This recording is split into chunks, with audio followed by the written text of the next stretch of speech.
yang model sekarang ini makin memperlihatkan apa yang diucapkan Prabowo, mau merangkul semua unsur dan kekuatan, hanya lip service, janji manis belaka. Mungkin ada yang ingat Gibran pernah bilang mau sowan ke Pak Anies, Pak Ganjar serta Prof Mahfud, tapi rencana itu nggak pas ya.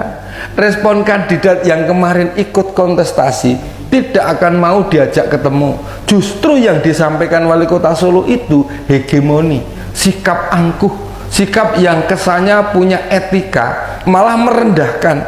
Dalam konteks politik ada hal-hal yang bisa dipertontonkan ke muka publik dengan terbuka, tapi ada yang mestinya ditutup-tutupi loh. Proses-proses politik yang idealnya terus berjalan. Lalu bagaimana dengan Prabowo? Benarkah yang diucapkan bakal merangkul semua pihak? Siapa sih yang percaya? Kita paham karakter Pak Menhan ini loh.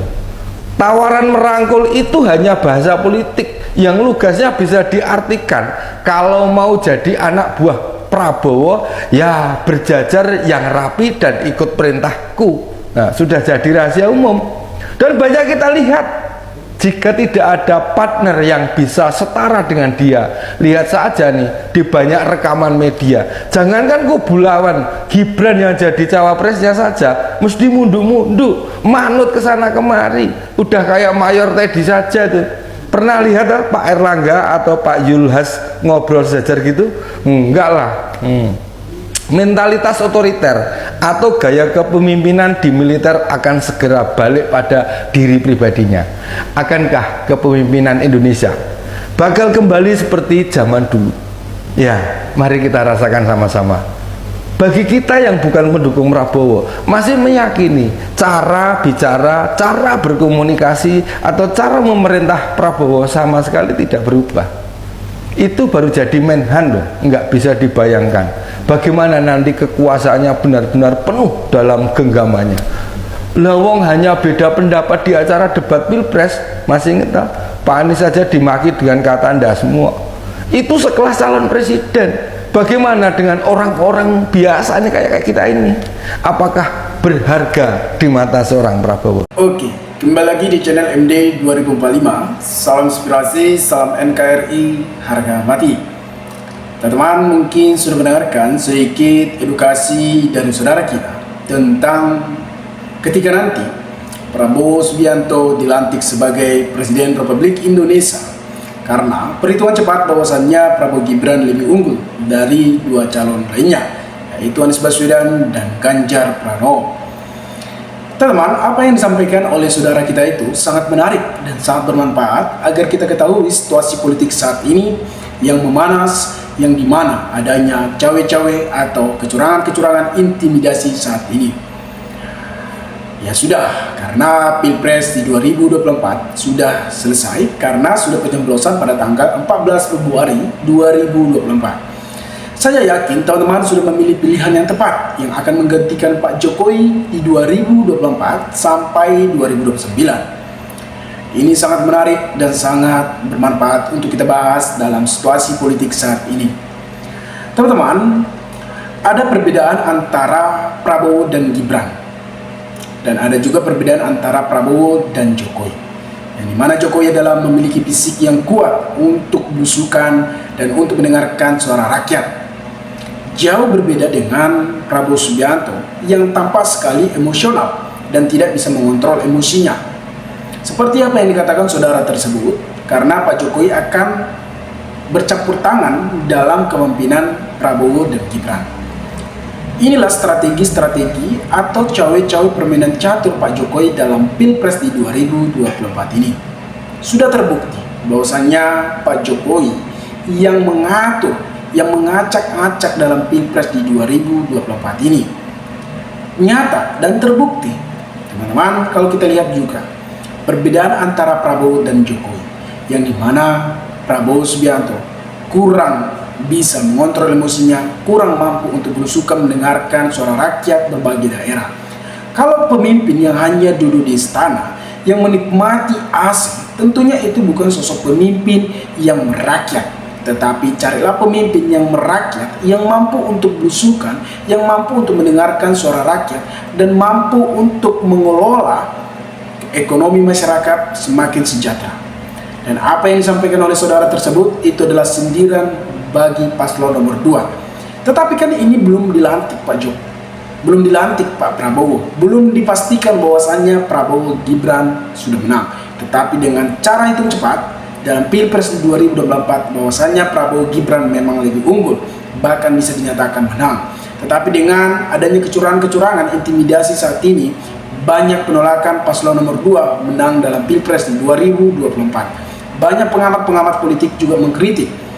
Banyak juga para aparat yang menyuarakan bahwasanya Pak Jokowi mengarahkan aparat instansi untuk mendukung salah satu paslon, yaitu paslon nomor 2. Ini kan menjadi kecurangan atau hanya kepentingan masyarakat, kepentingan seseorang yang hanya haus kekuasaan. Ketika pemimpin yang menggunakan segala hal cara untuk memenangkan Pilpres, artinya itu bukan dipilih masyarakat dengan secara rohani, tetapi secara terpaksa. Tetapi saya yakin teman-teman memilih salah satu pilihan yang tepat, memang benar-benar leadership-nya tinggi, memang benar integritasnya yang tinggi, memang benar-benar tidak melanggar konstitusi, tidak melanggar hukum. Namun kalau kita lihat dengan paslon nomor urut 2, secara terang-terangan bahwasannya Gibran sudah melanggar konstitusi. Teman-teman, kalau kita lihat secara terang-terangan Pak Jokowi menyatakan bahwasanya presiden bisa melakukan kampanye, bisa bahkan memihak salah satu paslon. Tetapi secara undang-undang memang benar bahwasanya Jokowi atau presiden bisa melakukan kampanye bahkan memihak. Tetapi ini menjadi pro dan kontra, yang dimana asumsi masyarakat makin buruk terhadap Pak Jokowi, makin buruk terhadap Gibran. Dari sejak awal bahwasanya Pak Jokowi telah meninggalkan partai PDIP yang sudah membesarkan nama Pak Jokowi sejak awal. Tapi Pak Jokowi malah berkhianat, bisa dikatakan berkhianat, tetapi saya tidak bisa menyatakan bahwasanya Pak Jokowi telah mengkhianati partai PDIP yang sudah membesarkan namanya sejak awal. Namun nyatanya kalau kita lihat memang banyak pengamat politik bahwasanya Pak Jokowi dicap sebagai perusak demokrasi.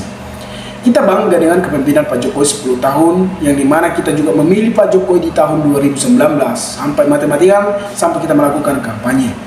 Tetapi untuk saat ini yang dimana keberpihakan Pak Jokowi memang sudah terbukti sudah melanggar konstitusi. Dengan adanya Pak Jokowi, kita bisa lihat power dari Pak Jokowi mendukung Prabowo Subianto sangat kuat. Bisa dikatakan tanpa Pak Jokowi, Pak Prabowo mungkin saja tidak menang dalam Pilpres 2024 ini. Karena bergabungnya Pak Jokowi dalam kontes Pilpres di 2024, artinya dari strategi-strategi yang digunakan oleh Pak Jokowi yang memang bisa kita nyatakan Pak Jokowi adalah manuver dari Prabowo Gibran dalam kontestasi Pilpres di 2024 ini. Banyak juga para kader partai PDIP yang mengkritik tindakan atau sikap dari Pak Jokowi. Wajar dari kader partai PDIP mengkritik tindakan yang dilakukan oleh Pak Jokowi, karena dulunya Pak Jokowi adalah salah satu kader partai PDIP yang sudah membesarkan namanya sejak awal sampai sekarang. Namun nyatanya Gibran, Pak Jokowi telah meninggalkan, bahkan Gibran telah diusut menjadi atau dideklarasikan sebagai calon wakil dari Prabowo Subianto, yaitu partai dari golongan karya. Itu sangat terbukti. Tapi sudah, kita tidak membahas karena kita sudah selesai dalam pemilihan umum di tahun 2024. Tetapi sebagaimana ketika nanti Pak Prabowo dan Gibran dilantik menjadi Presiden Republik Indonesia, apakah mereka mampu untuk menjalankan semua gagasan-gagasan yang telah disampaikan kepada masyarakat atau program-program yang telah disampaikan kepada masyarakat, dengan program makan gratis, dengan kartu KIS atau KIP yang telah dilaksanakan oleh Pak Jokowi dulunya. Tetapi program baru yang dilontarkan oleh Prabowo Gibran adalah makan gratis. Ini akan membutuhkan biaya yang sangat banyak. Ini akan menjadi salah satu tingkat besar membutuhkan biaya yang sangat minim besarnya. Tetapi kalau kita lihat secara langsung, adanya permainan ini akan menjadi dorongan Pak Jokowi. Ini akan thumbnail dari Pak Jokowi. Jokowi adalah manuver dari Prabowo Gibran dalam kontestasi Pilpres tahun 2024. Bukan masyarakat yang sedih, bukan hanya masyarakat atau kalangan anak muda yang sedih. Sebenarnya sah-sah saja Pak Jokowi mendukung Prabowo Gibran, tetapi dia tidak bisa jadi sebagai Presiden Republik Indonesia. Tetapi karena dia masih menjabat sebagai Presiden Republik Indonesia, wajar saja kalau masyarakat atau pengamat politik mengkritik tindakan atau sikap Pak Jokowi yang saat ini memang sangat brutal. Teman-teman mungkin lebih paham, mungkin lebih tahu, mungkin sudah tahu apa yang terjadi saat ini di Pilpres 2024. Banyak penolakan kemenangan Gibran, banyak penolakan tindakan-tindakan yang dilakukan oleh Pak Jokowi. Tetapi respon dari Pak Jokowi, mau 1000 turun apapun mahasiswa ke jalan, Pak Jokowi tidak peduli lagi kepada masyarakat, tetapi dia lebih peduli dengan pencalonan Gibran, dengan pencalonan menantunya sebagai Gubernur Medan. Ini akan menjadi salah satu masyarakat makin muak terhadap sikap yang terjadi saat ini. Kita bangga dengan kepemimpinan Pak Jokowi. Kita sayang dengan Pak Jokowi. Kita sayang dengan Gibran. Kita sayang semua pengamat-pengamat politik saat ini. Tetapi untuk sikap untuk menyelamatkan demokrasi, kita harus berani untuk menyuarakan kebenaran-kebenaran yang terjadi saat ini. Teman-teman dimanapun Anda berada, maka berikanlah tanggapan teman-teman di kolom komentar agar kita bisa saling tukar pikiran satu antara lain. Salam inspirasi, salam NKRI, MD 2045 melaporkan.